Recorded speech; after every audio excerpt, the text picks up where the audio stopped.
You're listening to Amped Radio, AMPD, Amped. This is what she needs. Yeah. Wait, doctor, are you kidding me? Could be your chance to meet a handsome priest. That'll wake you up, won't it? Won't it? Hey guys, we're sitting down with Michael Shaw Fisher. He's the writer and creator of EXORCIST, a new musical. How you doing today, Michael? Good, man. I'm really glad to be here. Awesome. So I just got a couple guiding questions, but feel free to derail to take it wherever you'd like to take it. Dude, let's tangentify this bad. Let's tangent. So we'll start with the first one. Okay. What is exorcistic? Exorcistic. Exorcistic is like... Exorcistic is like the... it's a snake in like the Halloween stocking of musical theater. It's in a way like, okay, I grew up on a lot of really basic musicals that a lot of people will know, which were all wonderful theater, like Into the Woods. Sondheim was a huge hero of mine. Mm. But then I also, as I got older, I got to see like Rocky Horror and Hedwig and the Angry Inch, you know? I got to see like real rock musicals. And I was like, that's what I want to do. It's like Bowie was doing a lot of that. He like kind of wanted to make rock music theatrical. Mm-hmm. And I was like, well, let's make theater rock musical, you know, in that way. So Exorcistic is a real attempt to do that. Now, what's the show about? It's about a theater company that is running out of money. So they do a parody of The Exorcist, and in doing so, they curse themselves. Awesome. So Yeah. it's a play within a play. Oh, absolutely. That's cool. I totally thought it was like a one-to-one musicalization of the book or the movie. Yeah, no, man. No. That's awesome. It's got references to the book. It's got, tons, obviously. It's like Easter egg hunt for any fans of The Exorcist. But it's like the movie, the book, the lore, all of it's in there. And it's all about a company that's undergoing the curse, because they said there was a curse behind The Exorcist too. So the company is going through it. That's fun. That's a really cool original idea. That's awesome. How long has this been in development? Well, I thought about it for 2012. That's like when the idea came to me, and I sort of wrote the majority of it was 2012. And then I was like, man, if I just wait a year, then I can do it on the 40th anniversary of The Exorcist, 2013. But also, it wasn't just that. William Peter Blatty himself, the guy who wrote the screenplay, produced the movie, and wrote the book, got in touch with me and was like, no, man, you can't do it this year in 2012. Because they had The Exorcist, they were priming this play at the Geffen Playhouse, which was like a very self-serious play with like Richard Chamberlain and Brooke Shields. And they were wanting to take that to Broadway. It didn't go to Broadway. Mine... But I took the note from Blatty. Blatty's like, look, if you want any other time to do a show about The Exorcist, you have my blessing, but you can't do it this year. So I waited until 2013. We put it up for the first time, and we got Best Musical at the Hollywood Fringe Festival, and we did a run at the Sacred Fools Spotlight Series, and then we just kind of left it. I wrote a bunch of other stuff. And then 10 years later, I was like, you know what? I want to do this for the 50th anniversary. So we brought it back in 2023. We went to Los Angeles. We ran it in LA. That's where we're from. But San Francisco, Santa Barbara, not Santa Barbara, Long Beach. And then we took it to the Box here in I guess, Bowery. Really? Yeah. Interesting. How'd that run go? Oh, man. The spirit of the Box, there's so much sick stuff has happened in the Box. It was the perfect place for it, and they're just lovely people. And we just had a great time. The problem was we only planned for that to be like 4 weeks, so we didn't get to do the run like we're doing this time. Cool. Well, congratulations on getting to do the run this time. Where is it running at? It's at the Asylum NYC. And how long? Well, we're doing it August 25th to October 5th. I don't know. You might have to ask my wife. She knows all the details about that stuff. I don't retain much. I'm the talent. I'm an idiot. So you're writing and you're acting in it. What role do you play? I play myself. Okay. I play Michael Shaw Fisher, the writer, but then also I'm in it as the detective Okay. and the director.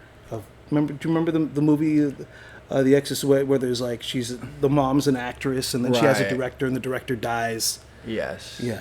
Yes. So I'm doing that too. So the film The Exorcist, the lore is that it was a haunted film, that it was cursed, Right. that all these terrible things happened. Yeah. For the production of Exorcistic, has it been a struggle? Do you think maybe this could be cursed as well, or has it been smooth sailing? Well, it's like I did have pneumonia the first run, and when we did it at the box, like right when I got to New York, I came down with a parasite, which like had me not eating anything. But I will say, I do feel kind of like, I don't know, I feel kind of like we're doing a service to the work. I don't think we're just mocking it. Really? No, it's like we're also, there's a celebration of the whole thing. You see it, like moments of the movie are operatic, right? And we try to keep those moments operatic and commenting on that sort of epic scale. But then there's also times where, like, you look at the woman, the possessed girl, and she's hilarious.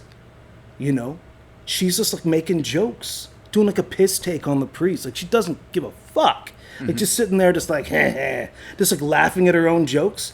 And no horror movie has really done that with the demon ever since. Like, made it a three-dimensional character. Right. Like Silence of the Lambs, you got that kind of where a bad guy is three-dimensional, but that's it. Everyone's always like leaning into the effects, and it's always like two-dimensional crap. So by making this character hilarious, it's actually closer to the spirit of the original film, in my opinion. So I don't think we're making fun of it so much as we're embracing the humor that's in it and the absurdity of a lot of the institutions that surround it, like Right. Broadway theater, entertainment in general, the paranoid elements of the church, this, Yeah. that, so we're just like jumping on a lot of boats. But I think it's cool. But to answer your question, this time, I was walking my son in the park yesterday, and there were like these stands. You've been to the Prospect Park and the Yeah. Smorgasbord? So they got like all these stands. And I'm like walking up to a stand, and I'm like, my son is like, I gotta keep feeding this kid. He's like 3 years old. So I'm like, hey, they got mangoes over here. Maybe I'll just like go get him some mangoes. But I'm like, maybe I'll just catch the place that I saw doing the shaved ice on the way out, and I'll just get him that. So I like kind of walked up, and then I was like, nah, and I just went left, and I kind of kept walking, and I'm pushing him along. Not 2 minutes later, I hear a huge crash. Like, I'm not shitting you, man. Huge, loud, like snap crash. And like the ladies who were coming up on the path who were like, oh my God, what is that? We turn around, that same stand that I was at, there was like a tree. I don't know if it was a tree branch or a tree, but had literally smashed it. What? I'm not shitting you, man. I told my wife this yesterday. She didn't believe me. And it was like right there. And I'm like, well, that's actually lucky. So as far as I'm concerned, man, I'm ahead. I mean, if I was there with my son and we've been right there, like buying a thing, I mean, who knows? He could have been scraped. He might not have been. I don't know. Right. But it was such a crazy fucking thing. Well, I'm glad you're both okay. Thanks, Shit. man. Yeah, not nuts. Yeah. You talk with like a lot of like reverence to like The Exorcist, of course, but like some past horror elements and a little irreverence with like modern theater, which I love. Oh, yeah. What would you say some of like your inspirations were, either in the horror elements or the theater elements, to create this? Oh, man. Well, I mean, the source is, the source is king. I just love The Exorcist. I think it's a great movie. I think it's like Godfather good. Like, I think it's up there, like, among my favorite top 5 films of all time. It's like The Exorcist, Amadeus, The Godfather, and a few other films. But others, I think probably Hedwig was a big influence, man. I was living in the Jane Street Theater when that was in the basement, and I was like 22 years old. And like me and my girlfriend would go down there and we'd visit and just be like, what the hell is happening down here? Didn't know that it was this huge sensation that like you know, Bowie and Amon, Lou Reed, Yeah. you know, like Mick Jagger, like all these people had been flowing into this basement theater to see this crazy new work. But that changed my life. That show was like the sexiest, most glamorous, most fuck you bit of theater I've ever seen. And it was so melodic. Like songs like Wicked Little Town and Midnight Radio. I don't know if you know the show, but it'll just absolutely destroy you. Like it'll crush your heart. And like, yeah, beautiful show. Something I'd be interested on, a little bit of a tangent. How do you feel about like the not so recent but kind of recent Broadway staging of it? I saw it, Okay. you know, and I saw it with John Cameron Mitchell in it. Really? Yeah, man, he had this busted leg, and he'd taken a week off or 2 weeks off or something because he'd broken his leg, but then he'd worked it into the show. So he was like this diva who's like, oh, go get me this, go get me that, you know, he was doing this whole thing. And he's got the long leg in a cast, and like when he's doing the guitar solo, he's like lifting up his leg like a guitar, and he's like playing it in the cast and everything. Right. It was badass. And it was ridiculously like, it was completely, for those of you who know the show, it was nothing like the show. He improvised the entire thing. So there was a good, like, well, not the entire thing. I'd say like maybe an hour and 15 minutes of it was the actual show, or like an hour of it. Right. And the rest of it was like a good solid hour long, was totally just off the cuff. Him pulling people out of the audience. He got his nephew out of the audience. I was seeing it with his brother, Colin. And then afterwards, I got to go back and meet him and shake his hand. But my biggest regret is I didn't get to tell John Cameron Mitchell how much of an influence he'd been on me, because I was too like, I don't want to just like, Right. I don't want to be that guy. I just want Right. to say like, hey, good job, awesome work, you know? But yeah, no, man. Damn. It was him. It's John Cameron Mitchell, man. Stephen Trask. These guys are fucking vicious. I guess you got to think, if somebody saw your work and then got to see you after, Yeah. and they were going to say anything to you, would you be bugged or annoyed if somebody decided to pour out how much of an influence you'd been? No. Which makes it completely nonsensical that I would be afraid to do that or hesitant to do that. But I was, man. I was like, I don't want to be that guy. But then I'm like, that's beautiful. You know, it's like, it's one thing for someone to come up and say, hey, I love the show. And that's awesome. But it's another thing for someone to say, hey, this inspired me in this direction. Because that's like the biggest compliment I think you can get as an artist. Yeah, and what we as theater creators are doing is, I mean, I can't speak for you, but like I would be so floored if somebody was like, I saw this work and it inspired me, so I sat down and made the worst play ever, and then I worked on it until I thought it was good. I'd bawl my eyes out right there. Yeah, no, I mean, it's like, why would I be hesitant about that? I don't know. And Colin told me after it was over, he's like, why didn't you tell? If you have any beers around here, I will drink one, by the way. Oh fuck! We just got rid of our last two last night. Really? We do free horror movie screenings here. Oh, we do saw you? Haunting a Hill House last night. Hell yeah. Ah, dude, I should have posted more. Got you in here. You could Yeah, have drank man. beer and watched old horror movies with us. Dude, I would have loved that. Anything to get me away from my family. No, I'm kidding. I love my family. My family's amazing. I just, I never get away from them. Like really? ever. My wife would agree. You know, we both absolutely adore our children, but it's like, man, it's just life. You know, you get put in that parent vacuum. Right. You miss all the crazy stuff that's happening. What is your wife doing for Exorcistic? Okay, my wife's a badass. Allie Miller Fisher. She is the co-director, so she's been directing this thing with Chad McMillan. She is a producer on it, so she is like everything that's, whether it's, you know, merchandise or working with the venue or promotion over here, or, you know, talking with these people or calling up the different divas who are going to be in the show. You know about the divas in this show? So I've seen it in your marketing, but I'm not sure. Okay. So here's what it is. It's ridiculous. It's hilarious. What we're doing is we're getting, you know, essentially we have one role in the show that can be rotated out and bring someone in, and they sing the song "Your Mother Sucks Cocks in Hell." Okay, so they get this like show-stopping insane number. So we bring in Broadway names, TV, film names. Okay. So every single show, or maybe they'll perform 2 shows. They might not just do 1. But, you know, like we've got, let's see, we've got Evan Rachel Wood, we've got Lance Bass, we've got, tons, Lindsay Pierce, tons of people who are like, you know, just wicked talents coming in and just destroying it. And you'll see how they come in the context of the show, and it'll crack you up too. It's really funny. That's amazing. That's a lot of fun. And your wife is spearheading that as a producer, getting those divas in. Right, well, exactly. Like she's the one who's like contacting folks, and not just her.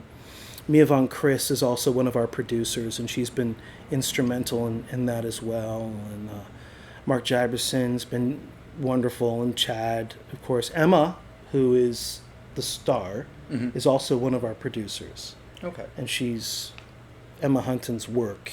If you've never, have you seen Emma before perform? Mm-mm. Oh man, In for a treat. Oh man, like there's nothing that she can't do, and she plays, you know, the possessed girl in this. Oh man, amazing. She can even spider walk for you. No shit. No shit, dude. I feel like the music in the original film is very. I feel like it might have been one of the first uses of that synthy, over the top, very late 70s, early 80s, all-encompassing horror sound. Yeah. Do you find any of that influenced in your work? Well, in this piece, absolutely. Yeah. But you know what you're saying. What I love is that you look for, as a composer, you look for a central theme, a theme that you can return to, that grounds the musical, because musicals can so easily spiral off into a bunch of different songs, and then but you have to come back to it, you know. And I'd say that though some variation of the Exorcist theme appears in this show, that's not the central thing that we come back to. There is a musical thing that is appropriate to the show, but yeah, I've found that is always the case. Whenever I write a musical, I look for a couple central, 1 to 2 central themes to bring me back, you know? So then people are feeling like this is a complete experience. Because they've been watching movies for years. You know, they've been watching Jurassic Park. We all have, like, the Jurassic Park theme. If that doesn't come back, if that's only in the beginning when they show the park, then you're not going to get the experience. Right. You know? It's part of identity, I guess. It's like a movie star. Awesome. Yeah. What's been a struggle in getting this piece to work? Y'all have moved it, Dude. around in LA or around in California, and then now back to New York City after the box. Yeah. What's been the biggest struggle of keeping this train moving? Oh man, just, you know, funding.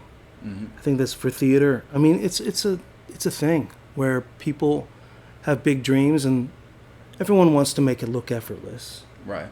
Right? They look cooler if it's effortless. But man, it is a struggle for every show to try to make sure that they can get the money to open and to stay open. It's never been a problem to try to find the talent, because I've been very lucky, and I've been very lucky with the financing too.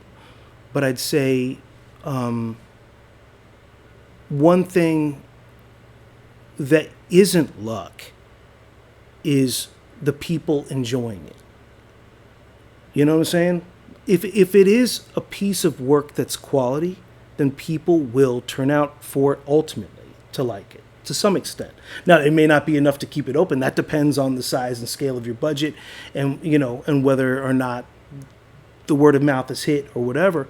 But if the piece of writing is good, you know, if the art is good, if the jokes are funny, you know what I'm saying? Like, if the thing hits, then it's going to keep going, and people are going to want to see it like living, and it's going to be bigger than you as a writer or a director or whatever that is. It's going to be bigger than you. It's its own monstrous snowball that's just like charging down the hill. So like, yeah, nothing so far. Knock on wood. Can I knock on wood? Am I mess with the microphone? Boom, boom. Yeah, you gotta put some big echo effects on there. But yeah, no, man, like I've been so lucky and so grateful. And just, man, I love my cast. I love every single person involved with the show.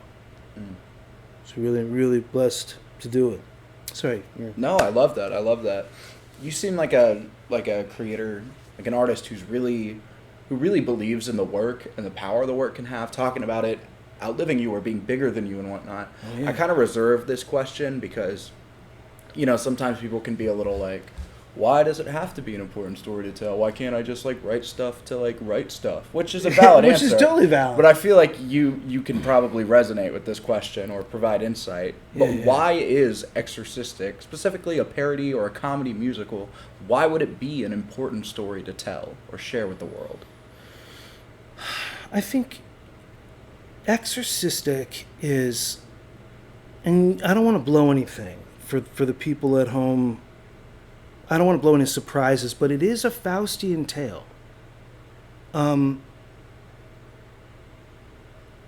idea of being possessed by a demon or the devil and that whole trope lends to the idea of the devil's place in our society, right? What would that be?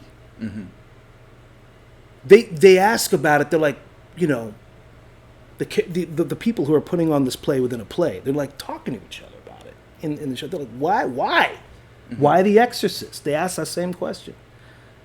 Is it because of the scandals of the Catholic Church? Is it because, America's, post relationship with, ISIS or whatever, post ISIS Iraq? Like, what makes it important? Mm-hmm. Is it a parody of evil? But I ask, and what it explores is, where is the evil? Where do we find it? Is it just in sort of this, patriarchal Catholic institution where evil is defined, like the movie has? Or is it beyond that? Is it where we compromise certain aspects of who we are? Where we stop caring about other people, where we sort of slip down the road towards objectifying the world around us into something that doesn't require more thought, more care, more humanity. Like, what is that? Mm-hmm. And I think that it's that slope that if you can represent it through humor and through fear and through the whole artifices of horror and this whole film, that film opens up to those possibilities. If choosing to comment on the film, right? Where is the bullhorn facing, right? Because that is very much what you're saying. It's like, why is this happening? Who is it speaking to? So that's me being, of course, slightly general, but intentionally so, because I don't want to give away some of the specificities that are there. But you'll see it when. Oh, I will see it. I'll definitely be seeing it. All right, I cannot see it. Shit, yeah. It looks cool. I remember seeing The Exorcist for the first time on my buddy Will Parr's couch when his parents were asleep. We went in the DVD closet, and I was like, "It's the scariest movie ever, bro." You know what's funny is that moment, I think, is shared by so many people. Like, that's exactly what happened for me. But it was VHS. But it was the same. It was the same thing. I was sitting on my buddy Frank's couch in his basement, wrapped in a blanket. You know what I mean? Like, this is the movie we weren't supposed to rent from Blockbuster or wherever you were supposed to get it at the time. And it's like, you're not supposed to watch this thing. This is the scariest movie, and you don't know what an exorcist is. It sounds like, something highly technical. Mm-hmm. Like Beetlejuice might have mentioned it, but I'd never seen it. And then, all of a sudden, I'm watching it, and I'm like, oh, yeah, the evil is inside of us. You also don't realize you're going to watch an hour of a drama before you watch any horror happen, too. Which, the introduction of the slow burn is brutal for a 11-year-old kid, but, That is right there a really interesting thing, because that's what you're when dealing with writing a musical about it, you have to find ways to make that first hour feel full, Right. and you know what I mean, and funny to get to that point where ultimately you have the delivery of the premise where it's like, okay, now you got the possessed girls strutting around, but like before you get there, you got to have this rising action to that, which Right. in the movie takes a hell of a long. When they go see the doctors, right? It's like a lot of really, like you said, slow burn, but it's grounding you in the reality of these characters. Right. So when these like insane things happen, it's so jarring. Yeah. Yeah. How cool is it as, a playwright to find something that's already been created and get to create a dramatization of it and insert your own sort of like thesis and ideas into it and tell a story you want to tell under the guise of this widely recognized, I hate to say IP, but like, this. It's like fan fiction, it's like, it's like, you're like, oh man, I love this so much.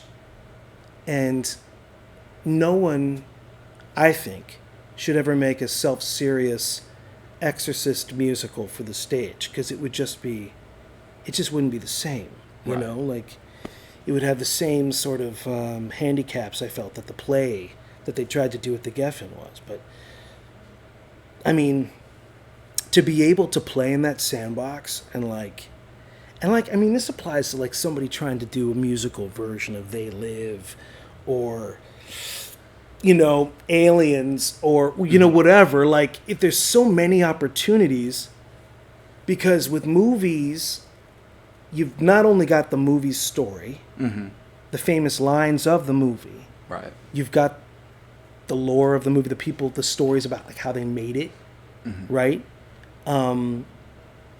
Like this whole play, didn't they do the play about Jaws? Oh yeah, about the filming of Jaws. About the filming of Jaws. Yes. And it's like, and you think about it, and you're like, the foibles of sort of like of trying to do an artistic endeavor, right, can often be as interesting as the work itself. It's like where David Cronenberg, he did the movie The Naked Lunch, and it's more just about William Burroughs writing The Naked Lunch, right, than it has to do with anything in that book. And it's like, I don't know, man. To me, that's like the gold mine. Like, it just goes deep and deep and deeper. And it is a gold mine, but it's also a double-edged sword. Whereas I'm sure if we all remember King Kong on Broadway, which I'm sure a lot of people worked very hard on, and there were a lot of talent involved, but it was a one-to-one of the movie, and it just didn't work. Yeah, it just fell really flat, unfortunately. It just doesn't work. No matter how big they made the monkey, they just could not hold it down. But it lost a lot of that, like, I sat there and I watched it. I was like, did anybody here like the movie? What are we trying to say with King Kong now? Because it's a very random example, but there's such a rich idea in, like, colonization and, like, I'd like to see a King Kong movie where the guy's, like, normal size. Yeah. And everyone's treating him like he's like this big monster. That'd be hilarious. But I mean, yeah, like what's the spin? You're gonna do something. And there was a show that in Los Angeles, which I thought was, I never saw it, but our friend of ours, Gregory Neighbors, worked on it. But it was a Jurassic Park musical through the point of view of the dinosaurs. It wasn't Triassic Park, was it? I don't know, was it? Maybe. I know that was a Jurassic Park musical comedy. Yeah. Kind of a couple of years ago, like maybe over a decade ago now. Yeah. But I mean, from what I remember, I loved that play, and even if it's not that play, it's from the perspective of the dinosaurs, you say? Yeah. What was the name? Who wrote it? It was, I think Gregory Neighbors wrote the music for it. Okay. I don't know who else worked on it. I'm going to have to research and flash on screen what it is. Yeah. Gregory Neighbors is a composer in Los Angeles. He's kind of a staple. Though he's done stuff outside of it. But yeah, no, I mean, like, to get an opportunity. But this is the thing, man. It's like, you gotta love it. You gotta love that movie if you're gonna really parody it and devote that time, especially for me, because I don't do parodies where I take, like, songs from popular radio songs and plug them in. Yeah. Like, this isn't a jukebox musical. This is 100% original music. Everything about it, like, the music is just totally written for this. All the songs were pretty much written, like, very quickly. So they were, like, written, like, in, like, a month or something. Right. Like, every time I would think of a thing, the melody would come with it. I'd be like a, you know, song like Cunting Daughter. Like, I just knew what that melody was. I knew what it wanted to feel like, you know? So, but now I've done this show so many times, and I've seen the movie so many times more, and I still love it. Mm-hmm. So it's like, you have to be willing to do it and do it and do it, and it's not just like a ironic thing. You got to give like a lot of love for it. Right. You know? I would love to see a musical of so many horror movies, but I only have the wherewithal to do a certain amount. Mm-hmm. You know? It's a fun question. If you were going to tackle another horror movie after this, what would be your first inclination? I've already written one, and I can't tell you. Oh, I love it. I love it. I've already done the whole thing, and we'll see how Exorcistic does. You know, if it goes the distance and people want more of, it would be a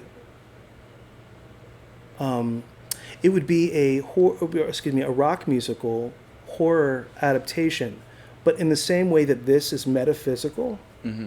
You know, like with the whole play within a play element of meta. That it would be like that, but in a completely different way. So it's not necessarily meta in that way. Does that make sense? Am I just babbling? No, it makes sense. Totally different approach is what I'm saying.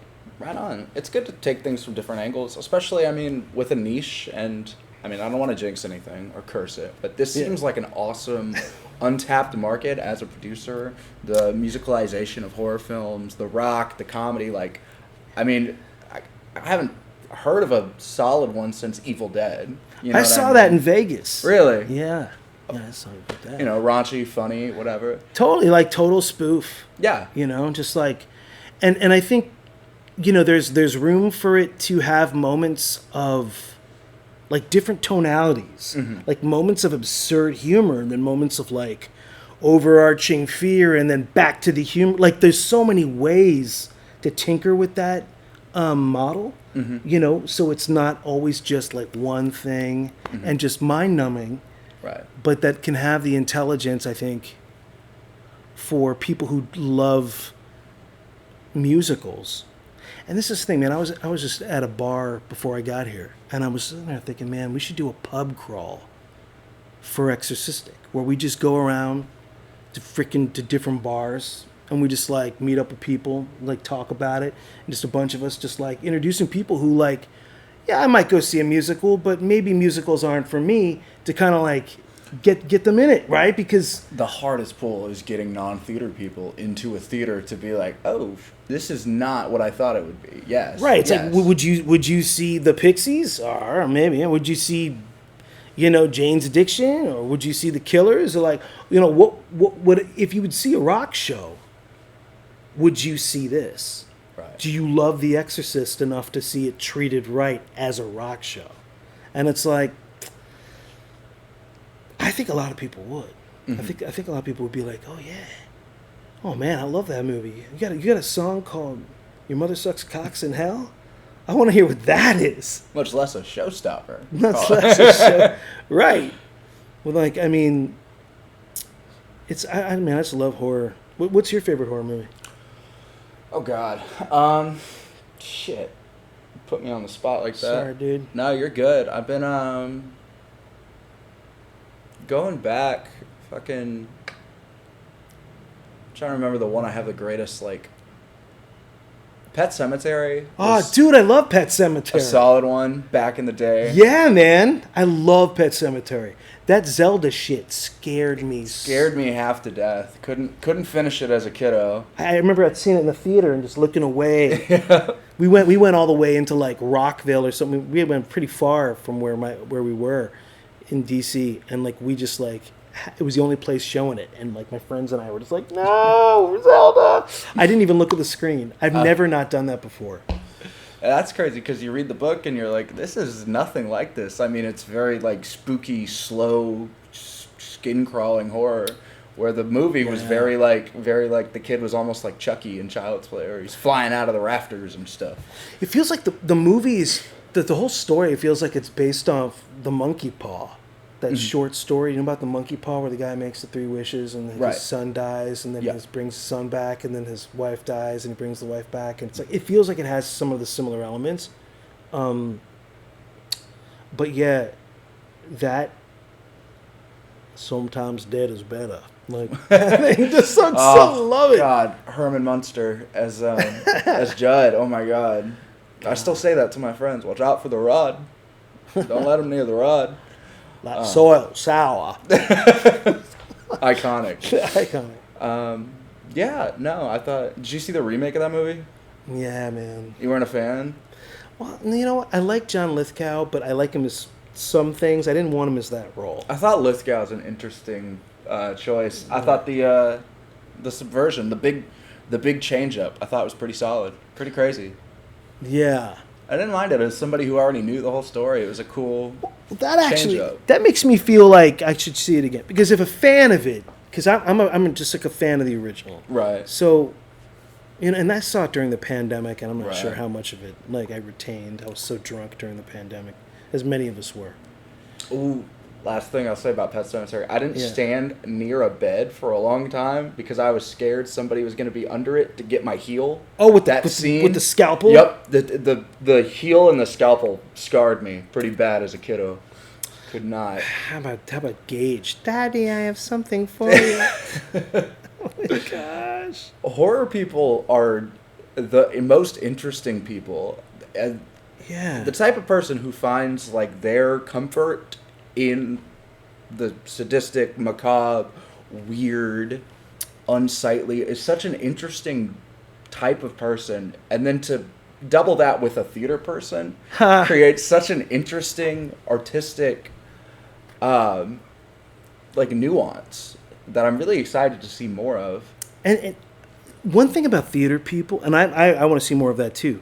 One thing about horror people is I find horror people to be like the sweetest, most like just chill people. It's like we did Midsummer Scream, and like we had like an audience of like 900 people like for each show, and it was like something crazy. Like we had like huge convention center full of people to see our like little little rock musical, and it was everybody there was just so damn sweet and authentic, and just being like that they loved horror, but like they were completely non-scary human beings. Exactly. But then you get like these, you get so many people who are like pretending to be like kind and pretending to be like deep and like, oh hey, how are you doing? And those people are monsters. You know what I'm saying? Like, I feel like there's something about authenticity in horror fans. Yeah. No one's like, maybe someone's dressing up like, Marilyn Manson circa like 1996, but like they open their mouth and they're like, hey, what's up? Like, kind, like good people. There's so much overlap with that and like the punk culture and the punk scene, and how the most leathered up, decked out, spiked up dude is usually kind of a nice guy. You find yourself talking books in the corner of the bar, Exactly. Everyone's just a sweetheart. Yeah. And like that was our experience at Midsummer Scream, and we just loved doing that. So yeah, no. I would be interested to get more horror people to Exorcistic, because I feel this is very inclusive of that. They'll find all the Easter eggs. You know what I mean? They'll be like, oh my God, you did this and you did that, and that, or like they'll get it all, and then. Also to give them a live theatrical experience that they find rewarding, even though they're not in the Broadway scene. Right. But at the same time, like people who are like fans of Broadway and like go see The Lion King or go see maybe Happily Ever After, maybe Happy Ending, excuse me. Like people who go check out those shows will also come to see it and have a great time. Right. Like I think it's just an overall inclusive experience. Is there pea soup? Ooh. I don't want to spoil. I mean, my hat, is it indicating something here? There it is. But nah. I mean, yes, but you have to. No No spoilers. We'll make you. There may or may not be pea soup. Legally cannot say or not say. I legally cannot confirm nor deny the pea soup that may be involved. Well, cool. I'm gonna reach the end of my guiding questions. Sure. What is something you wish someone had done for you or told you before you got started that you can now give or tell to other artists? Oh, that's a good question. I would say keep working on the thing that you're working on. Don't stop. Continue working on it. The more you care about it, the more other people around you will care about it. And as those people start to come together to be in your corner, be grateful, be gracious, accept their goodwill and their excitement as being your boon. You know, just take that as your blessing and confirmation of all your efforts. But like James Baldwin says, if you want to be a writer, there's nothing I can do that's going to stop you. If you don't want to be a writer, there's nothing I can do that's going to make you a writer. The most someone can do is let that person know that the effort is real. So make that effort real, and if people respond to it, the effort is real, keep going. Don't stop doing it. Because it's like, I had people after we did it in 2013, people be like, what'd you do with that show? I'm like, oh man, I wrote another 4 shows. And they're like, but what about that one? Keep going with that one. Like, treat your children, don't abandon your children. Keep pushing them towards things that you could have never imagined for them. Like, that is the thing. And that applies to real children, but that applies to creative children, you know, because they came first in my case. Wow. That's a great, it's a solid ass response. Community is everything, man. You got to have your community. And I feel like I worry for people sometimes. It's like, you know, they don't have that, and then they sort of wilt. Yeah. You know, without the sunshine of attention. You can't do it yourself, you know what I mean? No, man. What's been your favorite experience? I mean, it's like 10 years of experiences with this play. Is it possible to narrow down to maybe one that just really takes it? We did Sketchfest in San Francisco. My buddy David Owen was one of the people who started Sketchfest in San Francisco. And I don't know if you've ever heard about Sketchfest? No. Okay, so Sketchfest is like huge in San Francisco. Like, every single theater throws in like this time right around the beginning of the year. So you have like, I mean, for theater fans, people who'd love to do live theater, live experience. I mean, you got like David Cross performing. You got like, you know, Spinal Tap. I mean, you've got like big names coming into San Francisco just to like perform, you know, and talk to people and to. It started off as a sketch fest, like literally it was like sketch comedy, and has exploded into this like yearly thing. And like, of course, all the agents are all angry that their clients are not off making movies, but like coming to San Francisco, like big names that you would all know about. Look it up. But that to me is like, we did one show there at the top of 2024. We did Exorcistic there in the Beach Blanket Babylon Boulevard Theater, which is like the most iconic theater in San Francisco. And I think it seats like 500, 300, something like that. Something like that. And we performed in there, and it was crazy. It was just awesome. I had my friends who I went to San Francisco State with, they all came. It was like a whole army of college friends, had never seen my musicals because they don't live in LA or they hadn't come to other cities. So they were like, oh my gosh. And we all just had the best time. That was wicked. I mean, it's something like, it's something when you see like people in like the audience stomping, like stomping, like a rock show, like come on, let's go. Like, you know, that was loud. Sorry about that. Woo. But you know what I'm saying? Like, they're all, when they're bringing, like, ready to, like, they're shaking the rafters. Like, you've left them at intermission with, like, a pop, like, right in the, and they're like, oh. And they come back and they're like, oh, let's do this. You know what I mean? Like, it's sick. And that was incredible. And David Owen, he was so wonderful about it. He was very supportive. Like I said, dear friend of mine. Respect to him always and for what he's created in San Francisco. But man, that was a real pleasure. Wow. Yeah, man. Well, cool. Well, to many more, Mr. Yeah. Michael Shawfish, thank you so much. Dude, thanks, Austin. Let us know where to be when to see Exorcistic. Okay, it's at the am I on? Soup. Okay. You know what? I'm gonna turn this around. I'm gonna give you even the title of the show. Anyway, yeah. I'm wearing my merch. There's nothing wrong with wearing your merch. Wear your band tees. Wear your show shirts. Wear them all. It's okay. We got a whole T-shirt that says "Your mother sucks cocks in hell." I just didn't wear that one because I wasn't sure. All right, so yes, it is happening at the Asylum NYC in Midtown. I think it's 25th, and it is happening August 25th. Is when previews start. We do, I think, a week to 2 weeks of previews. Then we open. Mm-hmm. I don't know where they're going to be announcing which divas, we call them, like which stars are coming in for which shows. Okay. I don't know how that's happening. I wish I could share that. But I think it's Exorcistic Musical. Musical is on Instagram if you want to follow us. And we got the soundtrack up on Spotify, so if you want to rock out to it, listen to these songs, see if it's to your liking or to your hating or to your outraged, affronted, angry nature or your excitement. Yeah, it's all happening, and come check us out. We are going to be going, I think, until mid-October. Right on. I think. I'm not quite sure what the end date is. Well, fingers crossed you have to extend it.